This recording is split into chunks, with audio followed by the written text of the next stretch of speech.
the Souls genre, I feel like, is getting so much flack right now, and Yeah, it kind of makes me sad because I feel like a lot of it is from people who action are, game players. yes, action game players, and I'm like that nerd where I love all I of love both of them. them. Yes, I'm like just a Yeah. combat system nerd. Like, give me a whole bunch of different types, you know.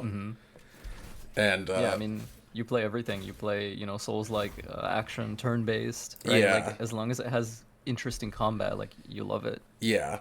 I'm not sure where that came from. I've just literally always been like that. Like I just like combat, so it gets my spaz energy out. So that's also why I like challenges, because I start to zone out a bit if I'm sitting there and it's too easy and I'm just kind of mashing. I'll zone out. Whereas if it's a challenge, and especially with Soulslikes, it holds my focus. Like it requires full focus. Yeah, you need a So reason to pay attention. yeah, and genuinely, that's one reason I love them so much is because I have a loud brain. So like when there's something like that I find really cool and it's holding my attention, it like brings me like almost a peace of mind. I feel the same. It's part of the reason why I also enjoy exploration in Souls-likes the way that I do. I feel like it takes more out of me than exploring in other games where, everything is just on a map screen or you can just put markers down to like guide you to exactly where you need to go. Yeah, In a Souls like I actually have to pay attention to the environment and I just really value that. I really enjoy that. yeah, and that's kind of one big reason I don't mind that it became like a genre. Like I know there's some opinions where it's like it should have just stayed with FromSoft and Dark Souls, but I literally feel like they almost created a little subgenre that like it deserves to be uh, have its own unique takes from other developers. Like Yeah, I feel the same. like I don't think it's unless it literally like one that was really kind of blatant was Lords of the Fallen. Did you play that Like one? like the original Lords of the Fallen like back in the day. No, the new one. I actually recently bought the new one. It's not bad. I did also play like the OG Lords of the Fallen, which to me was just absolutely terrible. It Like I feel was. like they just did not get it at all. Like Okay. Yeah, that one I never tried, but I heard was. I hear a mixed thing from everybody. Someone's like, "Oh, it was okay," and then others are like, "That was awful." yeah, I couldn't keep going with that one personally. Yeah. But I'm recently started the new one. Yeah. And I actually, dude, I have two playthroughs on the new one, and like I did the Umbral ending, which is really hard to get. Like, no joke, if you're not using a guide, it's like good luck. And it Wow. gives you a special boss, which is like the hardest boss in the game. But so I really loved the game, but I think that's because I'm a huge Souls nerd. But that one's a bit more blatant, I feel like, where Like a bit more derivative. Yeah. yeah, like it's like you could call this dark knockoff Dark Souls 4. You I feel know. like they really need the two worlds mechanic. They really need Umbral and they really need Yes. like the lamp in order to like truly feel unique. Yeah, and I Um, loved that about it, but it still didn't differentiate it enough, in my opinion, from normal Souls. yeah, they're definitely paying a lot of homage, I would say, for Yeah. sure.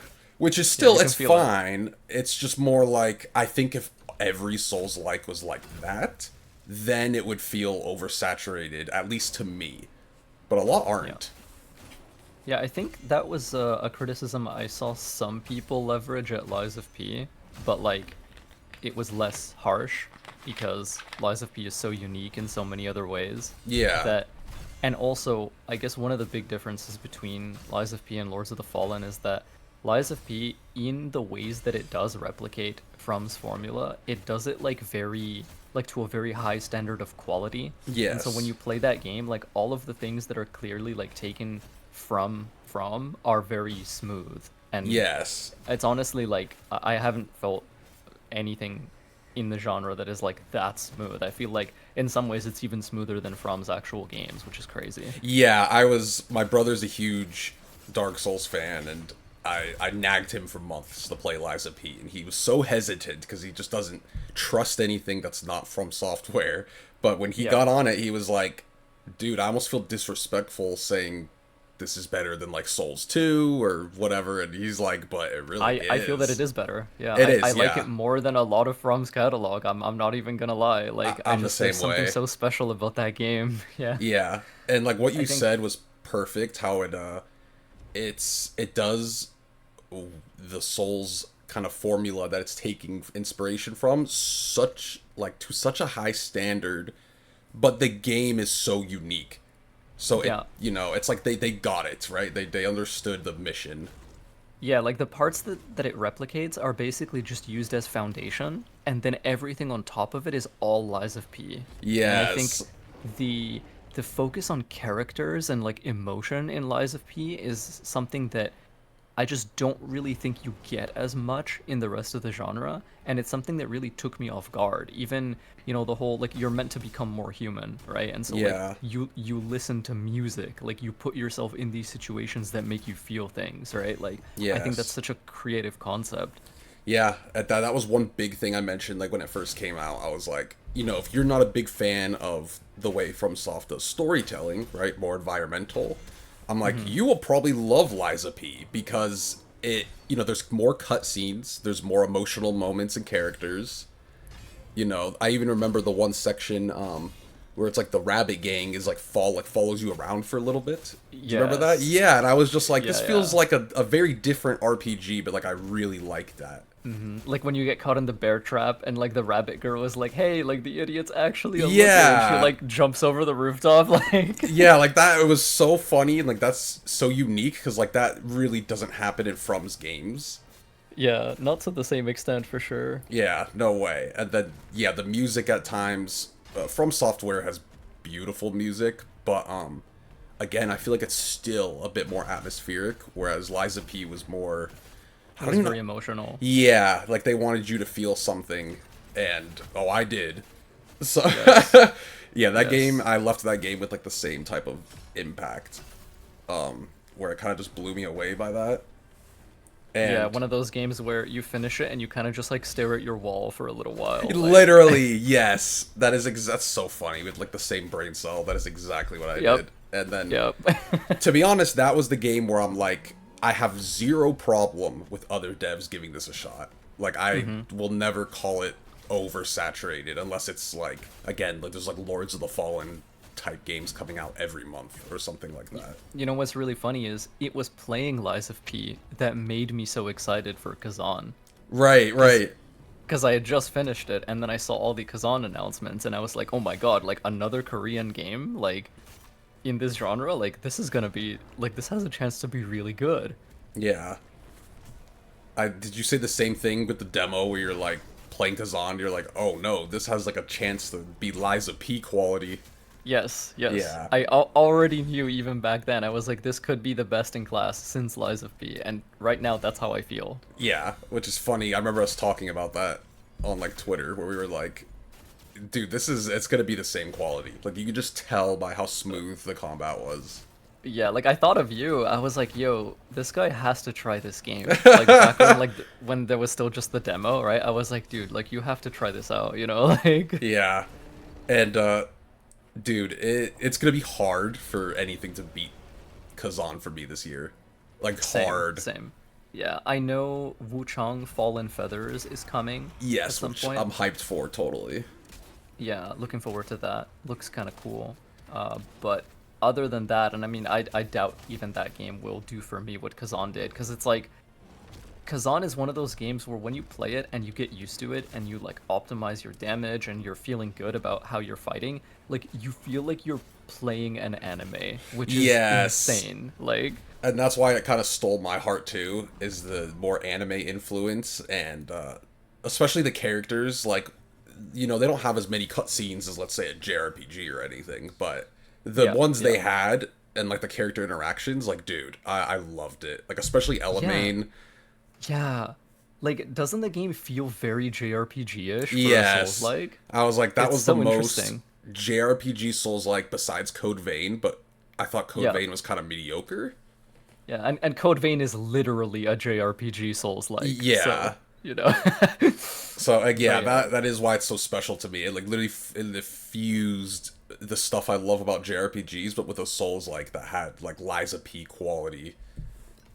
Yeah, And someone I spoke to once said, Bandai Namco makes games that have all of my friends in them because like they're all about like building bonds with your party members, right? Like, right, that's so funny. And what is funny is I'm looking at like the list you made. Like we're going a little out of order, but who cares? Because we were talking about story and characters and things like that. But let's actually touch on the people being intimidated, because I see that so much and it makes me sad at times. Because like I feel like some people will love these games if they gave them a shot. yeah, and that has been my experience. I've gotten a bunch of players who, wouldn't have considered themselves being good enough or, confident enough to play these kind of games to try them out. And after they did, they're like, wow, these are actually really enjoyable, you know? Yeah, one recently, I have a friend who is a very casual gamer. Like he knows he's more casual. Like he loves just Call of Duty, Fortnite. Doesn't play very much. And he loves the aesthetic of Elden Ring, and Yeah. we convinced Yep. him to get it. And no joke, for like the first few hours, he could barely swing the sword in the right direction. But like, Yeah. I am like so proud of him because he's like, this is so cool. I want to like give this a shot. And like by day 3 right now, he is like 25 hours into the game and he passed Godric, and like he looks like a Souls player now. Like not super good, but like he's moving around locked on and like watching the move sets, and he's like, this is one of the coolest experiences I've had. And like he was a noob on like the noobiest level in terms of like he's never touched an RPG at all. That's fantastic. I remember the first time I played one of these games. I can recall the feelings I had, like those moments of growth where like you finally get it and it like makes sense to you and Yeah. it feels like a whole new like experience just open to you, and it's so exciting because it's like I can just do anything now. Like, and Yeah. it was so cool. I'm really happy he's having that experience. Yeah, I have a similar story where a friend of mine, I think she would call herself a casual gamer as well. She Uh-huh. plays most of her games on normal or easy. She likes story games. She likes RPGs, right? She tried Elden Ring, and she platinumed the game before I did. Dang, yeah, I don't even have that platinumed. Yeah, That's like hilarious. just because like she found something to love so much about it. And I think that Elden Ring catches some strays from time to time. It gets some criticism from existing Souls players, for a variety of reasons, some which I agree with, some which I don't. But I think it's undeniable that like it is kind of a beautiful thing that it was able to introduce this genre to so many people. And to Yes. me, the like heartening thing about it, and the thing that I enjoy so much about it, is seeing those players go to other games after it and like Yeah. finding joy and finding success there because they understand, how this format like moves now and how it feels to engage with. Yeah, like they hit the credits and they're like, wait a second, like, is there other Elden Rings? And you're like, yeah, Dark Souls 1 through 3. And they're like, bro, I gotta try it. And they hop on Souls 3 and they're loving it like just as much. It's really cool. Another funny little story I have is like at work. I was working with these construction guys, and one of them, we were talking about Elden Ring, and I thought it was hilarious. He was like a 40-year-old dad or something. And he's like, yeah, I haven't even like beaten the game. I'm literally halfway through, and I don't even know if I will. But he's like, this has been like the coolest, like most interesting game I've ever played. He's like, I've never played anything like this. And he's like, I'm not good at it, but boy, is it one of the best games I've ever played. Isn't that a fantastic feeling? How rarely do Yeah. we get something like that where it's like, I'm not good at this, but I'm having an amazing time anyway? Like, that's not easy to achieve. Yeah. And I love hearing stories like that. Like, one thing I can't stand is, like, the gatekeeping Souls fans, which I don't think there's I too agree. many of them, right? Yeah. They're just loud.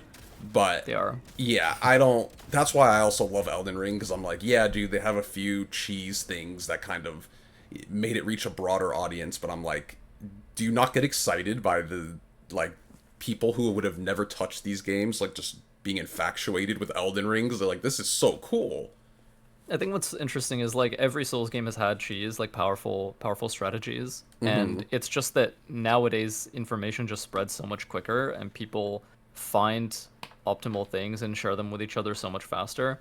Whereas like if you look back at Demon Souls back in the day when it first released on PS3 and then when it came to the West, there was just less information to go around. There were Yeah. fewer people putting together those kind of guides and things. It was a bit more niche, but that doesn't mean that, the game didn't have crazy busted stuff inside it that you could just abuse and exploit. Like these games are RPGs. You have always been able to make your character powerful, like Yeah. that's kind of the beauty of RPGs is like through which means do you wish to express your skill? Like through build crafting or through like moment to moment decisions. And both of those like synergizing together are what makes the coolest RPGs feel so rewarding to play, I think. I absolutely agree. That goes like totally with your like next point on here, where it's like engaging intentionally with the mechanics of these games, with skills, items, environment. Like I Yeah. was kind of like telling my friend, I was like, if you go in your inventory, you have all those items and stuff. Like you could put fire on your sword, you can do this, you could do that, you could craft this, and I'm like, these are all things like you could use. And he's like, which one should I do? And I'm like, it's an What looks RPG. cool to you? Yeah, Yeah, like exactly. I'm like, you what do looks what you cool to you? want. Yeah, Yeah. and then he ended up beating Godric with like the jellyfish, and then he put like magic on his sword with his items, and like I've never seen like Godric beaten in that way. Like that's another thing is a lot of people you watch them do a boss and they're gonna beat it differently than you did or how someone Yeah. else did. Yeah. And yeah, it was what he chose through his items and his skills, and I was like, that's what I love about these games because the RPG in them, I think is really strong. Where Same. yeah, you have a lot of player choice, and it's like do what you want. There's no right Yeah. or wrong way to do it. Yeah, I have a video, like an old video called Elden Ring isn't about being a combat god, but it can be. And in it, I basically Yes. talk about, these games are RPGs, but they're not the kinds of role-playing games you may be used to, where it's like, you're not so much, making the kind of choices that you would expect from other RPGs, but nonetheless, you are making choices that define you separately from other players. That, those are your memories, those are your stories. When he thinks about the way he beat Godric, like, that's his clear. And that's something that's special to him because of the decisions he made, right? Yeah. Like, I think that's really cool. And that's one thing I have noticed as well. Like, a lot of players, the reason they don't use items or perhaps don't use skills is that it just seems like a lot to keep in mind, and so they kind of just don't know where to start, or like what they think that they can do it wrong, or like they don't know what the right way to do it is. And what I always say is like just do what looks cool to you. Like approach it with curiosity instead of hesitation.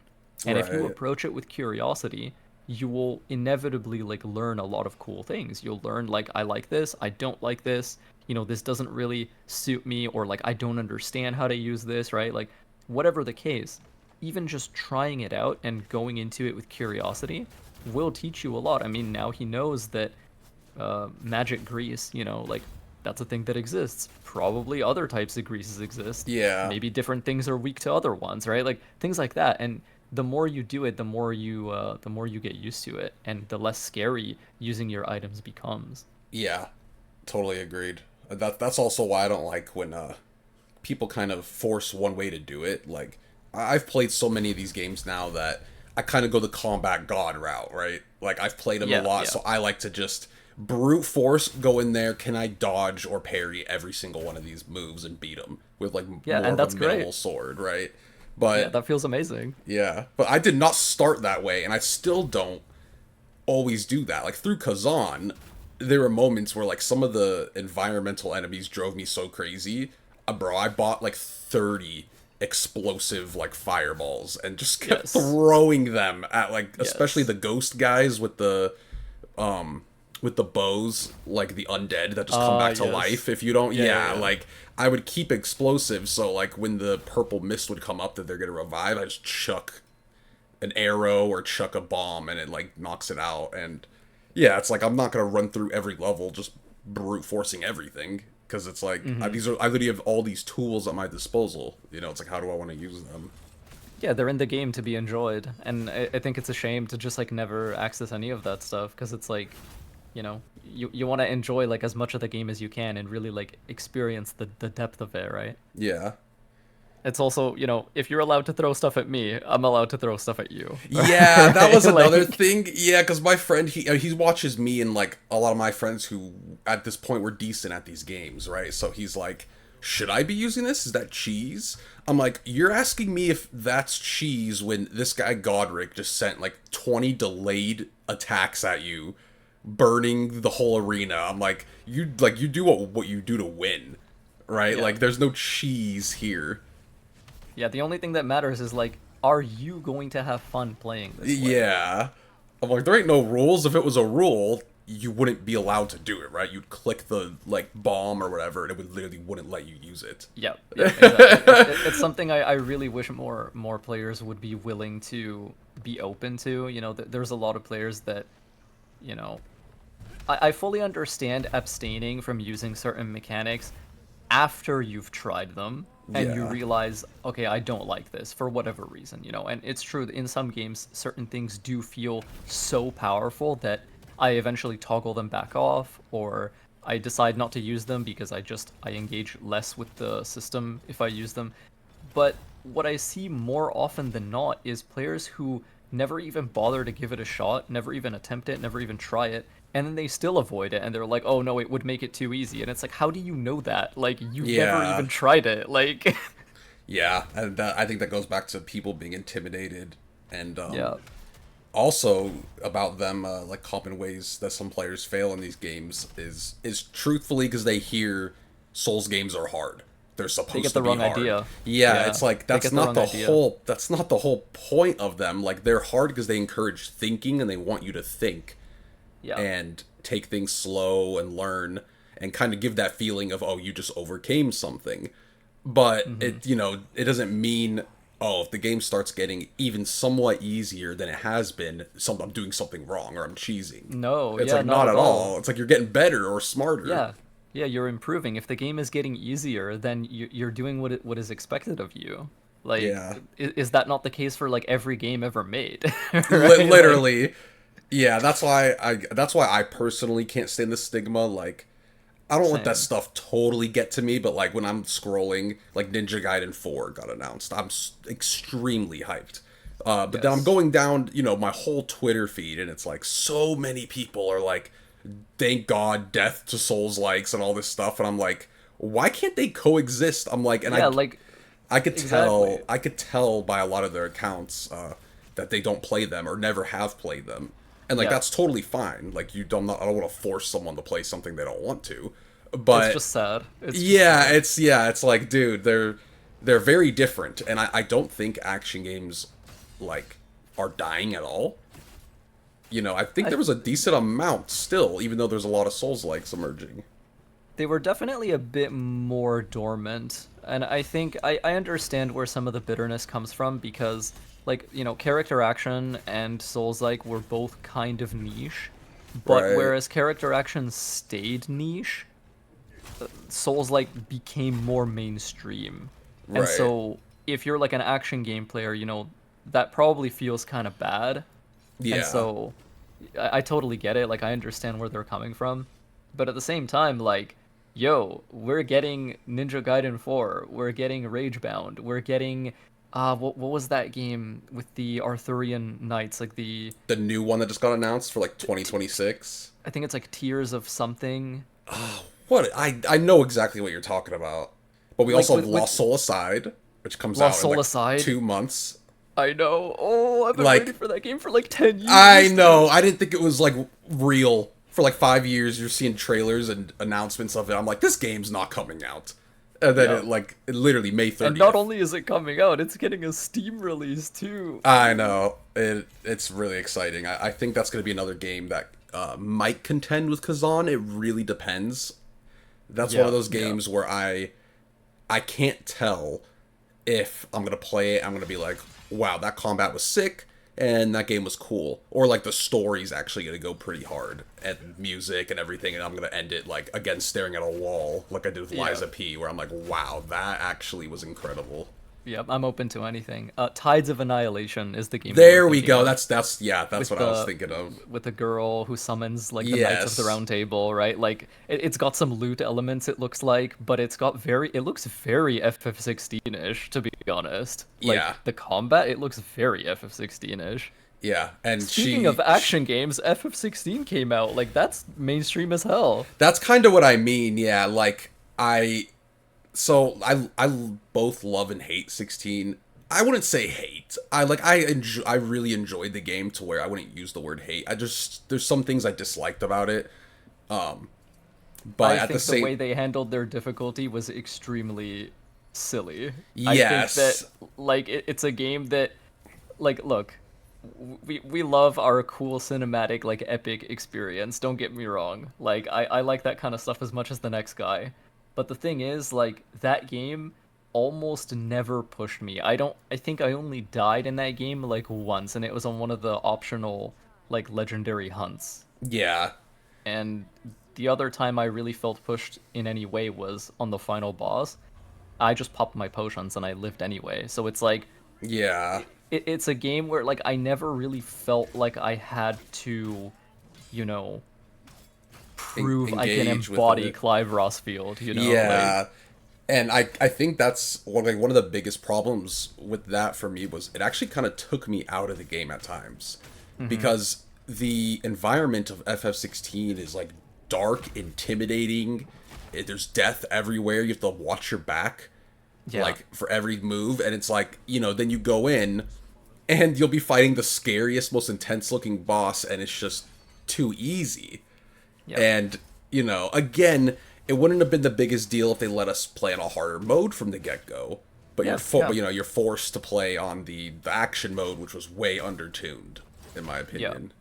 Yeah, it's really interesting how they were worried about players finding the game too challenging, and so you have like the timely accessories, right? But they weren't Yeah. worried about players finding the game not challenging enough and disengaging as a result. And I think Yeah. that there is something a little bit.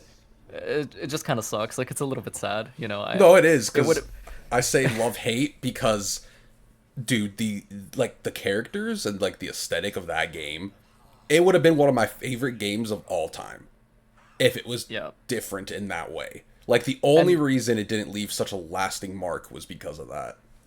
yeah, I think it's also kind of a shame because a lot of people do play that game, and they only play it once because our time is limited. And yeah, I hear you. Action games are meant to be played repeatedly. But the thing is, FF16 is also a fairly long JRPG.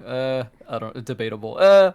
No, it's Yeah. fine. It's fine. Yeah, it's I'd say long. Like, it's not long in like a Persona sense, but it's long. It's right in the middle. it's long for an action game, is what I meant. Yeah. Yeah. So like when you compare it to something like a Ninja Gaiden or a DMC, like certainly a first playthrough of FF16 takes a lot longer than one of those games, and so Yeah. replaying that game is kind of a hard sell by comparison. Like when you finish like DMC5 and the game is like prompting you to, okay, now play on a higher difficulty, play on Son of Sparta now, right? Like it's like, okay, like that's fine. Like the game isn't too long and I'm down to like check out my improved skill set and all the cool things I unlocked, right? Yeah. But when FF16 is like, congrats, you beat the game. Now you unlock the real difficulty, like Final Fantasy mode, right? Yeah. So where it's like now you can properly like test yourself and have like a lot of fun. How many people are going to be willing to do that? Like they've already spent so long in the game. Yeah. And so it feels like it would have been smarter to just let players tune their difficulty up or down like over the course of that first playthrough, being cognizant of the fact that it is so much longer than these kind of combat systems tend to be. Yeah, So absolute facts. Like, that was one thing I always mentioned where I'm like, they over-tuned for, like, if you want it easy, but then they left the hardcore players out in a way where it's like, and it's funny because of the genre. It's an action game. So it's funny that they left out such a big group of people, that are going to obviously want to go in and be challenged and engage with the mechanics like a lot. You know what I mean? like I suspect, and I really hate to say this because it just makes it sound so bad somehow, but I don't mean it in a bad way. I just think that Square Enix should have had more faith in their players Because like I get Agreed. the sense that the reason they did it this way is to kind of like give concession to turn-based combat players. Because every time a Final Fantasy game comes out and it's not turn-based, people just like explode, which Yeah. is totally understandable. Like that, the roots of the series were that kind of combat or like adjacent. There's debate whether ATB is truly turn-based or not, but I don't think that's a super helpful discussion. Like everyone knows what we mean when we say Final Fantasy is turn-based, Yeah. right? Like there's an expectation that there's this like menu-based gameplay where you're constantly making decisions, right? And so when a Final Fantasy game comes out that doesn't really do that, it feels like those players are losing something, or like they're not getting the reason they love the series, which again I totally understand. Like I get that. The thing is, I don't think that was a good reason to make FF16 such a pushover on its like default settings. Yeah. Like, let the game be what it is. If it's gonna be so different anyway, commit to that. Yeah, I absolutely agree. And two specific things too. Like, one, I absolutely agree. Not even in a rude way. I totally don't think they had faith in the player base. They literally were like, these turn-based players are not even going to be able to dodge. Like, they were scared that if they did anything like that and it was too hard, they would give it up way faster. Yeah, like And that's crazy to me. Like turn-based players are not like inept at games, bro. Like, yeah, because like the other point I wanted to make is that, bro, a lot of Final Fantasy games will whoop your ass. yeah, they're hard. Like, Yeah, they whooped my es- ass. es- especially if you're not used to the way they play, or if you target optional content like super bosses. Like, that's not a joke. Yeah, like, did you play the 13 trilogy? I did. I played 13. I played most of 13 too, Uh-huh. and I played a little bit of Lightning Returns. I don't know why I didn't finish the other two. I think just other stuff came out at the time and I just Yeah. never went back to it. But they're all on Steam now, I think, so Yeah. I would 13, love to finish them up. 13-2 I loved in particular, but dude, I still haven't beat those super bosses. I gave up. I was on stream doing it. I'm like, this is embarrassing after like 2 hours. I'm like, I literally cannot beat these things. And it was just funny because I'm like, and I played FF10 and there was a few bosses in that game that destroyed me. Different mechanics, but I'm like, Final Fantasy is not a pushover series. They almost invented super bosses a little bit. Yeah, certainly they feature them like very prominently. I have a funny Yeah. story about Final Fantasy 13 to be honest. I know this isn't like Khazan or whatever, but it's a JRPG and Souls-like channel, so Yeah. it's fine. Oh yeah, that's fine. I came to JRPGs later than most people. I discovered them only like later in my life, so when the genre was already like pretty established. And the first one I ever actually played was Final Fantasy 13. So I didn't have any experience with the genre until that game. And what's funny is the only reason I played the game is because a girl I had a crush on, that was her favorite game. Right. So I borrowed Final Fantasy 13 from her because I'm like, oh yeah, I'm gonna play her game and talk to her about it. It's gonna be great. Right. Right? That is And great. the one of the earliest bosses, Aster Protoflorian, I remember its name. It just destroyed me like so much, and so I came back to her like the next day, and I was like, "Yo, this boss is just really killing me." And she's like, "Yeah, have you leveled up?" And I'm just like, "Oh yeah, like my levels are this or that." And she's like, "No, you can level up more. Like you can go back and like if you leave and come back to an area, the enemies respawn and you can grind them." And I was like, you can do that? Like, I didn't know that you could do that. And so I had Yeah. been playing the entire game without farming, Oh basically, my without grinding at all. gosh.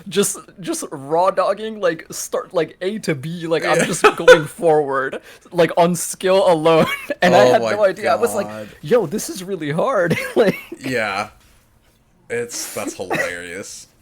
Well, like, even it's then, just- you learned an experience, and you probably, I'm assuming you eventually beat it, right? of course, yeah. Yeah, so even if, that's kind of goes back to the faith thing, even if people somehow were, like, doing stuff wrong in 16 and it was getting harder, most people, like, if they're enjoying Clive and the story and all this, they're gonna figure it out.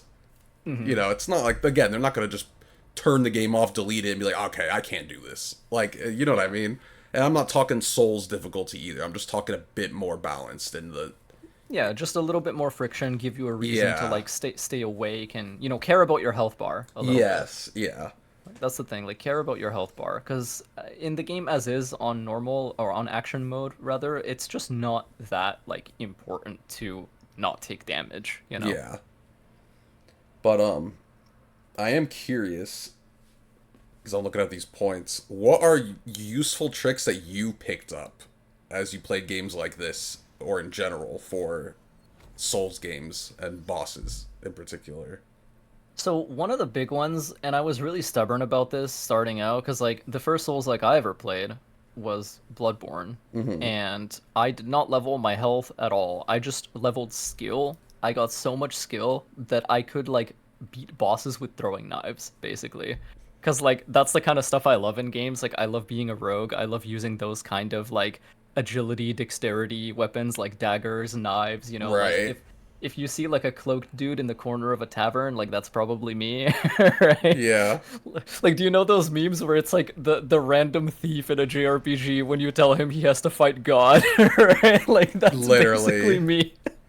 Like, You're fighting the absolute giant monstrositous god figure. You're chucking daggers at him, but like it yeah, works. dude, I was like stealing stuff in the town square like a week ago. Like, what are we doing? But yeah, like Right. I've always been that kind of player. I love that archetype. I love that fantasy. And so the first time I played Bloodborne, I was like, yeah, I don't need to level my health. And so bosses were basically one or two shotting me. And I was like, Right. damn, these games are really hard. And I didn't realize until later like how important it is to just like level your HP. You get more DPS and more damage uptime out of having to heal fewer times and having to like go through fewer loading screens than you do Right. from like a damage stat, especially when you don't understand a boss yet or when you don't understand an area. That was one of the things that I had to learn, which sounds stupid looking back on it now. I'm like, is this not the most obvious thing in the world? But Right. to a player like me where it's like I wasn't used to having to increase my HP in like other games at the time that I played because that just wasn't really a thing in so many of them. Right. Like I hadn't really played that many RPG or RPG adjacent games at the time.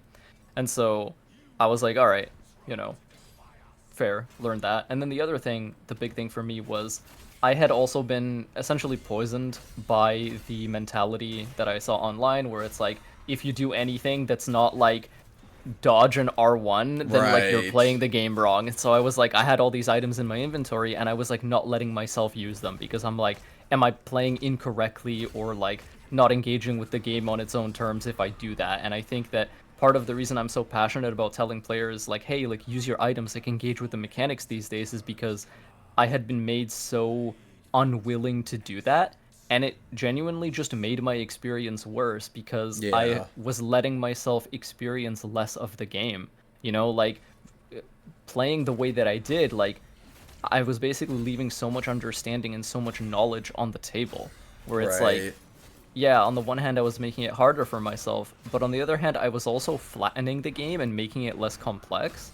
And Yeah. that made me enjoy it less because I really like, like yourself, I really like game depth. I really like to see the way systems like connect together and interlock and like influence each other. And if you're doing just dodge and R1, you're not really getting that. You know what I mean? Yeah. It's funny because I played JRPGs before I ever tried a Souls game, so So you I, were used to some of these concepts yes, already. I was used to items. So yeah, I didn't really see the crowd or know what these games were fully about. So when my first was Souls 3, Ooh.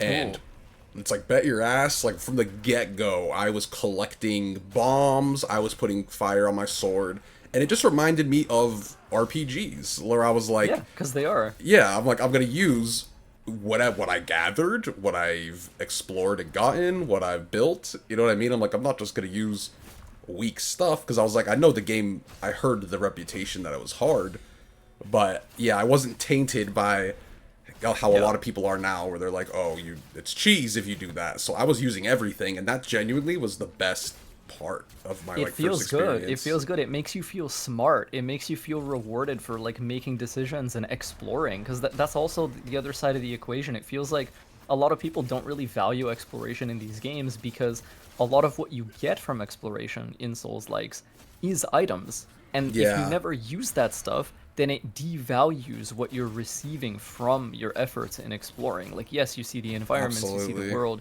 you map out the space in your head, but if you're not actually like pulling on and accessing the stuff that it's giving you, then it doesn't really feel as meaningful as it would to a player that's actually using those things. You know, like my first Kazan playthrough, when I'm exploring areas and I'm finding like, you know, a fire enhancer or whatever, I immediately know the value of getting that. I feel good that I explored that corner because I'm like, Yeah, this makes me stronger now, right? Like that's an amazing feeling. Yeah. I think what's absolutely. really funny is I had to actually, after Bloodborne, go, like, I went back to Demon Souls because, you know, I was like, okay, let's try them from the beginning, basically. And that was the game that really taught me, like, okay, like, using your items is actually, like, key and it's very strong. Right. That was the game that made me think like an adventurer. And it's why, you know, I bring up this phrase that I have all the time, like the adventurer's mindset, where it's like these games aren't actually that hard at all. You just need to have an adventurer's mindset. And if you Yeah. do, like, you'll find that you actually very rarely ever die. Yeah. So yeah, that's like such a big one. It's like useful tricks is use everything, and it's like if you're getting stuck, like look at everything you have, your Yeah. weapons, your items. You know, like what are you like possibly not using when you literally Yeah. have earned having those items or whatever you have in your inventory.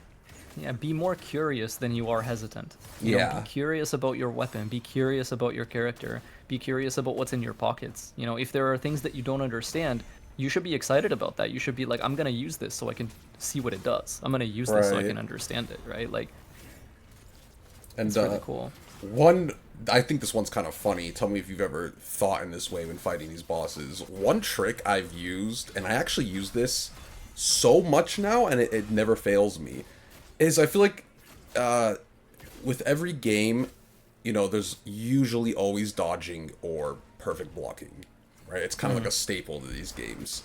I feel like each of these games, they'll either want you to do it kind of early or kind of late. And I try to find that out from the beginning. And it's not like every boss, like, right, like some bosses are going to have delays, some they're going to be quicker.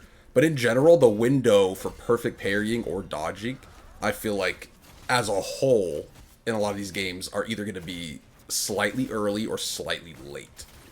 Because, Yeah, like, I can think of two examples that I think are pretty recent, and they're pretty great. I think Kazan, like, I feel like the timing window on deflects is quite generous in Kazan. Like, uh it's not super difficult to just like get and be comfy with.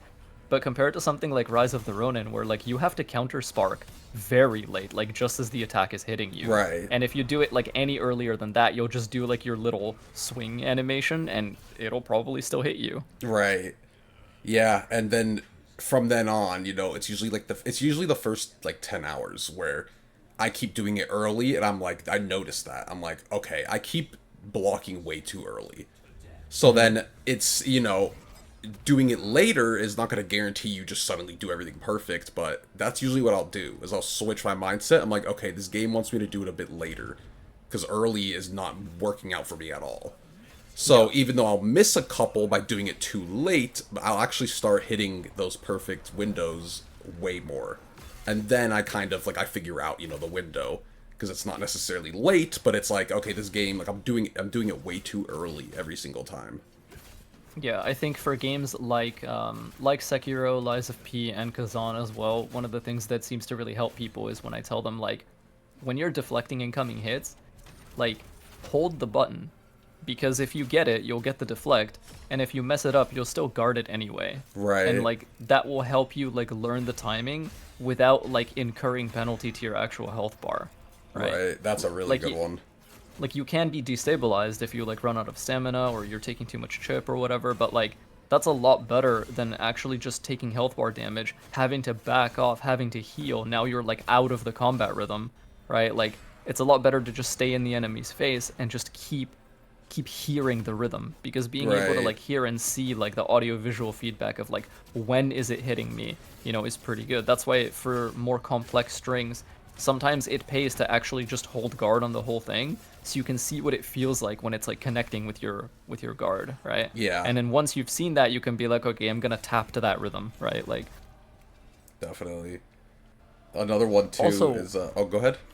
yeah, I was just about to say, like, uh I don't know how common this is. It works for me very well. But when I'm learning a boss, for example, and it's been like killing me a lot, like what tends to make me less frustrated and stay calmer for longer is when I'm like, I'm not fighting this guy to win, I'm fighting this guy to learn, Yes. right? And when you can like remove that like I must win at any cost mindset, and you're just like, it doesn't matter if I die or if I get hit a bunch, like I'm just here to like see moves and see sequences. That's all I care Yes. about. And what's really interesting is like by playing that way, you actually end up winning more and earlier than if you were like very fixated on like not dying, because Yeah, it's you true. stay more emotionally level that way, and it feels better. Absolutely. That's what I was telling my friend too in his first run with Elden Ring recently. I was like, you're not bad because you're losing. I'm like, you're gonna lose, but you're like, notice how he would go from getting a quarter of the health bar down to Yes, halfway, and I'm I was like, gonna talk about that. Yeah. yeah, I'm like, dude, those are W's, and he like didn't see them as W's until I kind of pointed it out. I'm like, no, those are literally W's. Like, you know what I mean? Yeah. Like, you don't, the win itself isn't the full victory, right? Yeah, it's everything that leads up to it. And I think that's really, really interesting, because that to me is the difference between levels and bosses. And I think it's Right. it's fascinating to me because when players go through levels and they go through exploration, progression is very like geographically visible. Like you Yeah. know that you're progressing because I reached the next checkpoint. I reached the next bonfire, I reached the next blade nexus, right? I've mapped out this room. I've collected every item in this chamber, right? Like I've killed every enemy in this hallway at least once. Like I'm getting all this knowledge, so it feels like you're progressing. But Hmm. people don't really extend that to a boss fight, and I think that's one thing that really helps a lot in terms of mindset and mentality, is realizing boss fights have progression. Like you do experience progression throughout a single boss fight. Yeah. You know, the more you play, the more you fight it, you realize, moves and sequences that were giving you trouble before, you are consistent on them now. That weird like 4-hit combo with the delay and then the next hit after it, it used to catch you out. Now you're getting it every time. Yeah. Right? Like you need to recognize those moments of progress because they are progress. And you notice like, you know, the first time you lose, like you only took like 20% of its bar, right? The next time, maybe you took 30. The next time maybe you took 70, but then you lose and you're like, "Oh no, I was so close," right? Yeah. Don't let that deter you. You can't let that stop you, because you're still making progress. Like consistency is what you want and what you're going for. And I think that once you start like celebrating those little victories and those little moments of progression through a boss, they become a lot more enjoyable because losing is no longer an issue. Yeah. Like you're not so fixated on it. You're just there to like enjoy the process of becoming consistent, which feels very, very good. Yeah, facts. And that's also why I like love these games, because like there's been literally a few Souls games that have helped me out in my personal life. And it might sound funny, but no joke, when you're feeling really kind of down or hopeless about stuff maybe in your personal life and you play through these games, they teach you not to give up. And they Yeah. also teach you to take little wins, and they teach you that you can overcome things. And like it's all in a video game, but like it does resonate with your mind in that way. It does. It does. Yeah, like those concepts, those, especially the way you interface with your emotion in those scenarios, like they are transferable to so many things. And I think Yeah. that's one of the things that, I mean, it's a meme at this point, but like there are so many video essays on YouTube on this platform that are like Dark Souls saved my life, or like how Yeah. Dark Souls like helped me with my depression or whatever. And it's like you really have to think like there is a reason these are so prevalent. There is a reason Yeah. these are so common. And it's because like the way you become more willing to like engage with despair differently Yeah. is like so helpful for whatever reason. Like yeah, it's helped me as well, for sure. Yeah, I I think think it's an incredible art form, in my opinion. like one of the things that I don't know how many people would agree with me nowadays, from my audience, for example, but certainly like there was a really long time where people looked at me and they were like, "Wow, Leo, you're so calm when you like play games and when you lose," especially when I was younger, Hmm. like, and all of our emotional regulation was not as great as it was now. Right. When you're younger, like you definitely have less practice doing that kind of thing, but I was definitely ahead of most of my peers at the time. and they were like, wow, like I would be raging if I, lost this much or this way or whatever. Like, how do you do it? And like the answer is, like, nobody watched my first Bloodborne playthrough, because Right. before I played Bloodborne, I actually had a lot of issues with being angry at video games, because the way I interfaced with failure and the way I interfaced with loss was like different, right? And then after I played Bloodborne, I joke that like it almost taught me like anger management. And so That's now so whenever I lose or funny. whenever I fail at games, like I'm basically calm. Like I almost never get like angry to the point where it's like unbearable to, Yeah, sit beside. you honestly just tripped me out because I didn't even think of that. Because I get that a lot when I stream. Because I usually Yeah. play everything on hard, and my audience is always like, "Dude, you do not rage." Like I would Yeah. be throwing my controller right now, and even with when I play with my friends who are more casual, like we're playing Call of Duty, right, like multiplayer, and they're Hmm. just raging, and Yeah. I just don't say a word really, and they're like, "Does it not make you mad?" And I'm It's like, like, no, it makes us mad. Like, yeah, but it's just like I have the mindset. I'm like, oh, I'm just gonna come back and do it better or win, and yeah. it's more like in my head, right? I'm not like yelling it out loud. Yeah, like we just engage with the emotion differently, which I Yeah, think I genuinely do. Like again, it may sound silly to some people, but it's as you said, like I credit Bloodborne for giving me that. Like yeah, if it wasn't for Bloodborne, I might still be one of those people who just like rages when he plays games. yeah, And when I think about that now, like that's so unrelatable to me. Like I couldn't imagine like being that way. yeah. And That's yet so before funny. yeah, before I played Bloodborne, like that was exactly me. But after I finished it for the first time, I was like, you know what? Like it makes sense, because you come to realize also that like staying calm actually just makes you win more. Like Yes, yeah. It's just funny because I never like thought about that out loud. I genuinely couldn't tell you the last time I raged on a game. But then when I think of my first playthrough of Dark Souls 3, I distinctly remember, oh my gosh, like there was points where I was like so mad I just started smacking the side of my couch because I'm like yep. just getting so mad. But yeah, I can't remember the last time I've raged. That's so funny. Yeah, that to me It's is very interesting. one of the greatest and most underrated like gifts that this genre and this format can give people, is like it's the way we interface with anger like becomes a little bit different, which I really appreciate.